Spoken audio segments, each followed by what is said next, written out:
Over the past year, Italian football has been shaken by an unsettling trend: 5 young players gone too soon in tragic road accidents.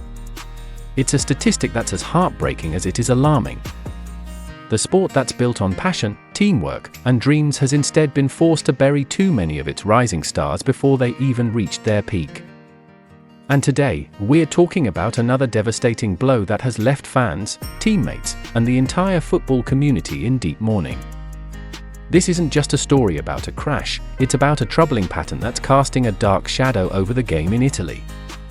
Football is meant to bring people together. It's about the thrill of match day, the roar of the crowd, and the pride of wearing the badge. But for the community of Maniago, and indeed for football lovers across the globe, the game has once again become a source of tears instead of cheers. In the space of just 1 month, we've gone from mourning the loss of Premier League star Diogo Jota and his brother, to now facing another gut-wrenching tragedy involving 2 promising 19-year-old players. The latest heartbreak struck on Sunday, August 10, 2025.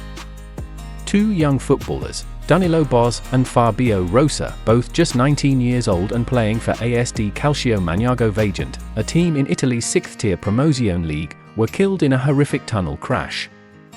Reports indicate that the Renault Twingo they were traveling in, driven by their teammate Andrea Zoccoletto, veered into the opposite lane inside the Bus del Colvera tunnel.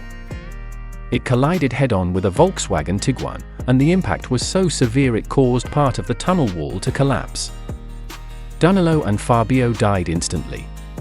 Andrea was rushed to hospital in critical condition, and her current status remains uncertain. If this feels painfully familiar, it's because we are still reeling from the loss of Liverpool forward Diogo Jota just weeks ago. The Portuguese striker and his younger brother Andre Silva died when their Lamborghini suffered a tire blowout, veered off the road, and burst into flames while traveling in Spain. That accident came less than 2 weeks after Jota's wedding, a moment that should have been one of the happiest of his life, but instead became one of football's most tragic headlines. Both incidents, though separated by geography and circumstances, have a chilling common thread: young, talented athletes whose careers and lives ended not on the pitch, but on the road. The shockwaves in Maniago have been immediate and overwhelming. ASD Calcio Maniago Vajont issued a heartfelt statement, saying, "We are shocked by the tragic passing of Danilo and Fabio.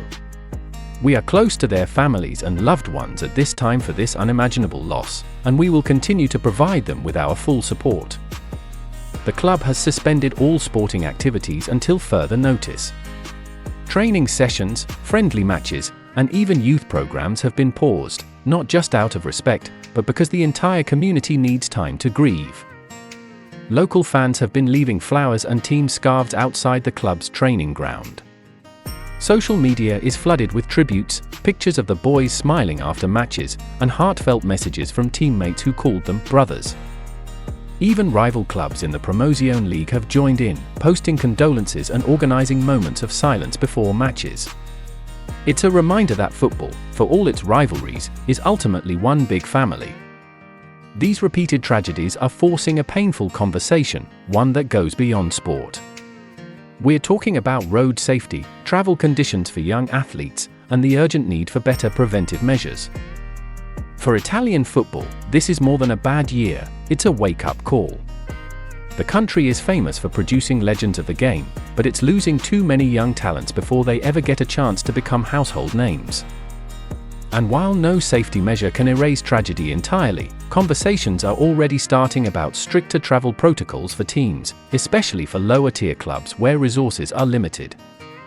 As fans, it's easy to think of footballers as invincible. But the truth is, off the pitch, they face the same dangers we all do. And when those dangers claim lives, the grief ripples far beyond the stadium walls.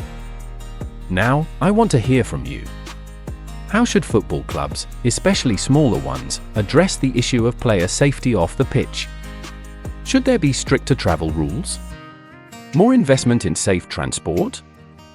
Or is this just a tragic reality we can never fully prevent?